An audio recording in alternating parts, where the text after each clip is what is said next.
ओडिशा की क्षेत्रीय पार्टी बीजू जनता दल का आज 27वां स्थापना दिवस है। ओडिशा के पूर्व मुख्यमंत्री तथा प्रवाद पुरुष स्वर्गीय बीजू पटनायक आदर्श ने 26 दिसंबर 1997 में बीजू जनता दल का गठन किया था।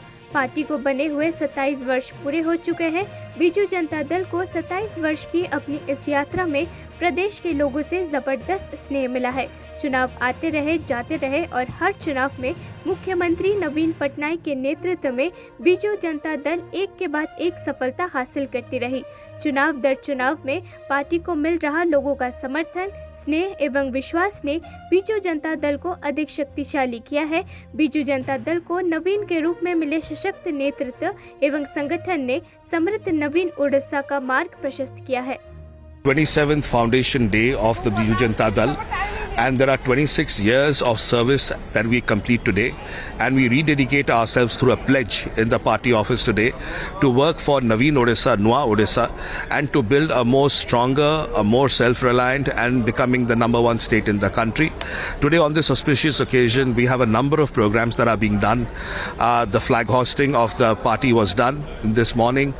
Thereafter, there is a cycle rally that is starting from the ancestral house of late Shri Biju Patnaik ji in Katak Anand Bhavan, and from there it's going to come to the party office. It is going to be followed by a blood donation camp at the party office, and at this morning Samajwadi party के नेता स्वामी प्रसाद मौर्य ने एक बार फिर हिंदू धर्म को लेकर जहर उगला है।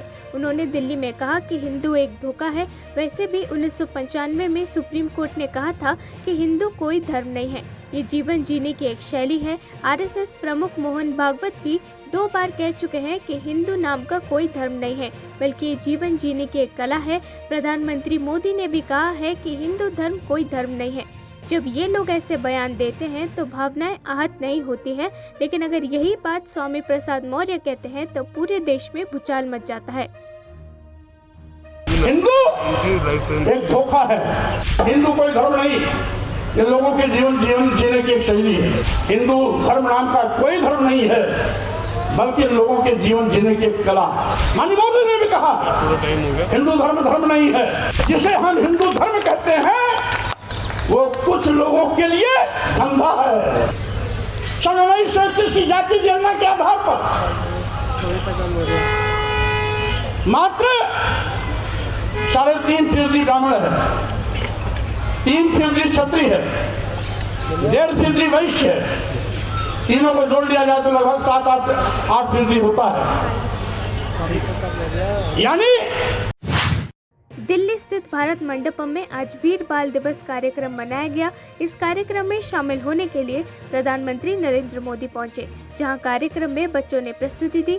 प्रधानमंत्री मोदी का सम्मान किया गया, साथ ही उन्होंने यहां पहुंचे लोगों को संबोधित किया। प्रधानमंत्री मोदी ने आगे कहा कि आज भारत दुनिया के उन देशों में से है जो देश सबसे ज्यादा युवा देश है। इतना युवा तो भारत अपनी आज़ादी की लड़ाई के समय भी नहीं था। जब उस युवा शक्ति ने देश को आज़ादी दिलाई तो आज की युवा शक्ति भारत को किस ऊंचाई पर ले जा सकती है, ये कल्पना से परे है। हमें इस मिट्टी की आन बान शान के लिए जीना है, हमें देश को बेहतर बनाने के लिए जीना है, हमें इस महान राष्ट्र की संतान के रूप में देश को विकसित बनाने के लिए जीना है, जुटना है, जूझना है और विजयी होकर निकलना है।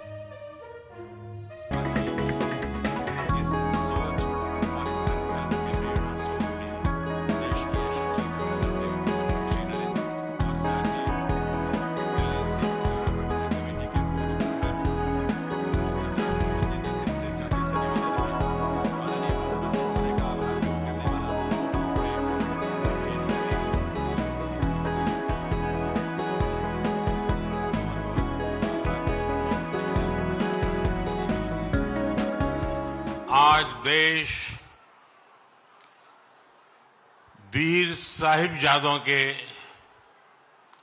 अमर बलिदान को याद कर रहा है, उनसे प्रेरणा ले रहा है। आजादी के अमृत काल में वीर बाल दिवस के रूप में एक नया अध्याय प्रारंभ हुआ है। सत्तारूढ़ बीजू जनता दल ने अपने गठन के 27 साल पूरे होने का जश्न मनाया। मंगलवार को राज्य भर में पार्टी के हजारों नेताओं और कार्यकर्ताओं ने नवीन नया उड़ीसा बनाने का संकल्प लिया और इस अवसर को स्थापना दिवस के रूप में मनाया। बीजेडी के संस्थापक अध्यक्ष और मुख्यमंत्री नवीन पटनायक ने अपने पिता बीजू पटनायक की प्रतिमा पर पुष्पांजलि अर्पित की, जिनके नाम पर क्षेत्रीय पार्टी का नाम रखा गया था। बीजू जनता दल का गठन 26 दिसंबर 1997 को बीजू पटनायक के अप्रैल में निधन के बाद हुआ था। बीजेडी उपाध्यक्ष देवी प्रसाद मिश्रा ने कहा, बीजेडी के राज्य मुख्यालय संखा भवन में पार्टी नेताओं और कार्यकर्ताओं ने राज्य और इसके लोगों के लिए निस्वार्थ भाव से काम करने के लिए खुद को फिर से समर्पित करने की शपथ ली। Been named after the legendary leader Biju Patnaik.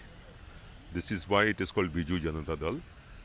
Our Chief Minister Shri Naveen Patnaik, who is the son of Biju Patnaik, has led the party since its formation and, as you know, has been serving the people of the state for 5 terms. The tribute that has been paid to our legendary leader Biju Patnaik by our CM is a testament to the fact that he is on the path of fulfilling the dream of Biju Patnaik, and to ultimate aim of this dream, the ultimate goal is to make Orissa the best state, one of the best states in the country by the year 2036. Today, when we pay tribute along with our Chief Minister Honorable Naveen Patnaik to Biju Babu, this is a time to relive those ideals, recommit ourselves to these goals, and that is what we took an oath today in the morning in Sankha Bhavan, our official party's office, that we will try to recommit, rededicate ourselves to the cause of Orissa, just as our Honorable CM Naveen Patnaik. Ramlala की प्राण प्रतिष्ठा में शामिल होने को लेकर जब left पार्टियों के नेताओं से पूछा गया तो उन्होंने कहा कि वो इस उद्घाटन समारोह में शामिल नहीं होंगे क्योंकि वहां प्रधानमंत्री मोदी रहेंगे।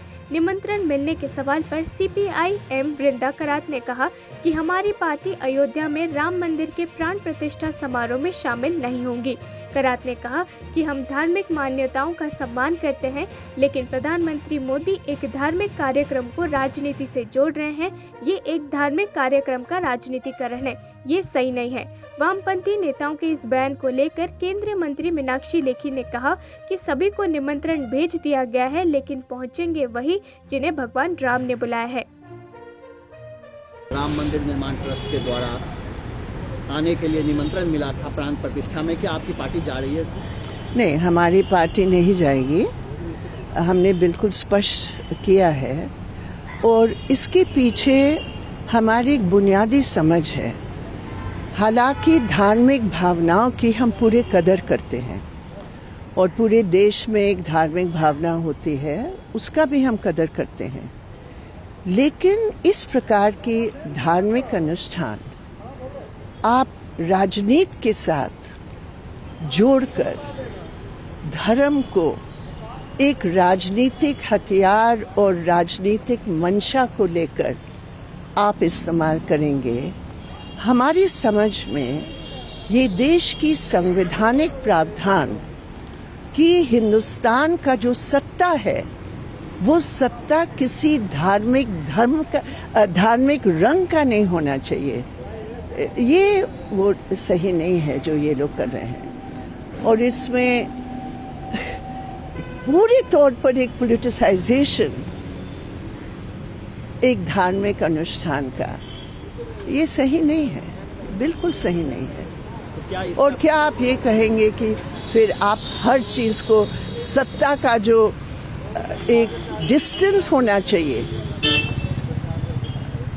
डायरेक्टली रिलीजन से, आप रिलीजन और धर्म को एक साथ इस तरह मिलाकर आप हिंदुस्तान का चरित्र, जो आपका एजेंडा है, जो RSS का एजेंडा है, उसी के मुताबिक आप कर रहे हैं। और मैं समझती हूँ ये धार्मिक भावनाओं को भी लॉन्ग रन में वो, क्योंकि पॉलिटिक्स जब धर्म को हथियार के रूप में देखेगा तो बिहार के सियासी गलियारे से चौंकाने वाली खबर आ रही है। JDU के राष्ट्रीय अध्यक्ष राजीव रंजन सिंह यानी ललन सिंह इस्तीफा दे सकते हैं। कहा जा रहा है कि 29 दिसंबर को राष्ट्रीय परिषद की बैठक होने वाली है और इस बैठक से पहले ही ललन सिंह इस्तीफा दे सकते हैं। सूत्रों के अनुसार ललन सिंह ने मुख्यमंत्री नीतीश कुमार से राष्ट्रीय पद से मुक्त किए जाने का आग्रह किया था। हालांकि नीतीश कुमार ने उनसे लोकसभा चुनाव तक पार्टी का राष्ट्रीय अध्यक्ष बने रहने को कहा। खबर है कि जेडीयू के राष्ट्रीय अध्यक्ष ललन सिंह पद छोड़ने पर अड़े हुए हैं। ऐसी स्थिति में ललन सिंह के इस्तीफा देने के बाद सीएम खुद राष्ट्रीय अध्यक्ष बन सकते हैं या फिर अपने किसी विश्वस्त को ये पद दे सकते हैं। राजनीतिक जानकार तो ये मानते हैं कि नीतीश कुमार ललन सिंह की जगह पर ऐसी चर्चाएं हैं कि अति पिछड़ा जाति से रामनाथ ठाकुर या दलित समाज से अशोक चौधरी को राष्ट्रीय अध्यक्ष बनाया जा सकता है। अखिल भारतीय कांग्रेस कमेटी के 138वें स्थापना दिवस पर महाराष्ट्र के नागपुर में आयोजित कांग्रेस की महारैली की तैयारी को लेकर राजनांदगांव में एक बैठक का आयोजन किया गया, जिसमें छत्तीसगढ़ प्रदेश कांग्रेस के सह प्रभारी चंदन यादव शामिल हुए। कांग्रेस के स्थापना दिवस पर नागपुर में की जा रही है तैयार हम रैली से लोकसभा चुनाव 2024 का बिगुल फूंका जाएगा। दरअसल अखिल भारतीय कांग्रेस कमेटी की स्थापना दिवस के अवसर पर महाराष्ट्र के नागपुर में आयोजित कांग्रेस की है तैयार हम महारैली की तैयारियों के संबंध में राजनांदगांव शहर जिला कांग्रेस कमेटी की बैठक लेने अखिल भारतीय कांग्रेस कमेटी के राष्ट्रीय सचिव, छत्तीसगढ़ कांग्रेस के सह प्रभारी डॉक्टर चंदन यादव और छत्तीसगढ़ प्रदेश कांग्रेस के महामंत्री मलकित सिंह राजनांदगांव पहुंचे। पत्नी के साथ घरेलू हिंसा के मामले में विवेक बिंद्रा की मुश्किलें बढ़ती नजर आ रही है। 25 दिसंबर को नोएडा पुलिस विवेक बिंद्रा की सोसाइटी में गई। पुलिस ने उनकी सोसाइटी में सीसीटीवी फुटेज तलाशे। पत्नी के साथ मारपीट के मामले में उनके खिलाफ सबूत जुटाने के प्रयास किए जा रहे हैं। सोमवार को नोएडा पुलिस की एक टीम नोएडा के सेक्टर 94 में विवेक बिंद्रा की सोसाइटी पहुंची। विवेक के खिलाफ साक्ष्य जुटाने के लिए पुलिस ने सोसाइटी के गार्ड से बातचीत की और जानकारी इकट्ठा की। पुलिस ने सोसाइटी का सीसीटीवी फुटेज भी कलेक्ट किया है। कोविड-19 के नए वेरिएंट JN.1 ने भारत में नई मुश्किलें खड़ी कर दी है। पिछले 24 घंटों में देश भर से कुल 116 नए मामले सामने आए हैं। इस दौरान कोरोना वायरस के प्रकोप से 3 लोगों की मौत हो गई है। वहीं मंगलवार की सुबह 8 बजे तक देश भर में कोरोना के कुल 4170 एक्टिव केस हैं। पिछले 24 घंटों में 293 मामले में रिकवरी हुई है। राज्यवार आंकड़े देखें तो केरला से सबसे अधिक मामले सामने आए हैं। दिसंबर के महीने में कड़ाके की ठंड के साथ ही कोरोना के नए वेरिएंट ने भी अपनी दस्तक दे दी है। लगातार 4 साल से कोविड-19 का प्रकोप सर्दियों में अपनी पैठ जमाता आ रहा है। स्वास्थ्य मंत्रालय के ताज़ा आंकड़ों के अनुसार पिछले 24 घंटों में कोविड के सबसे अधिक मामले कर्नाटक से आए हैं। राज्य में कोरोना के कुल 92 एक्टिव केस है। इसी के साथ ही कर्नाटक में कुल एक्टिव केस 496 हो गए हैं। महाराष्ट्र में कोरोना के 15, वहीं तेलंगाना में 9 एक्टिव केस हैं, जबकि केरला में पिछले 24 घंटों में कोरोना के एक्टिव केस में कमी आई है। सबसे ज्यादा रिकवरी करने में भी केरला नंबर 1 पर है। पिछले 24 घंटों में केरला में 292 रिकवरी हुई है। प्रवर्तन निदेशालय ने पिछले हफ्ते चाइना की स्मार्टफोन निर्माता कंपनी वीवो के खिलाफ मनी लॉन्ड्रिंग जांच के सिलसिले में वीवो इंडिया के 3 अधिकारियों को गिरफ्तार किया था। इस गिरफ्तारी के बाद चाइना ने पहली बार प्रतिक्रिया दी है। चाइना ने कहा कि वो वीवो के भारत में गिरफ्तार कर्मचारियों को कंज्यूमर एक्सेस मुहैया कराएगा। चाइना ने ये भी कहा है कि वो चाइना की कंपनियों के वैध अधिकारों और हितों की रक्षा के लिए हर संभव मदद करेगा। चाइना के विदेश मंत्रालय की प्रवक्ता माओ निंग ने कहा कि चाइना इस मुद्दे पर करीब से नजर रखे हुए हैं। उन्होंने कहा, भारत में चाइना के दूतावास और वाणिज्य दूतावास कानून के मुताबिक संबंधित व्यक्तियों को सुरक्षा और सहायता मुहैया कराएगा।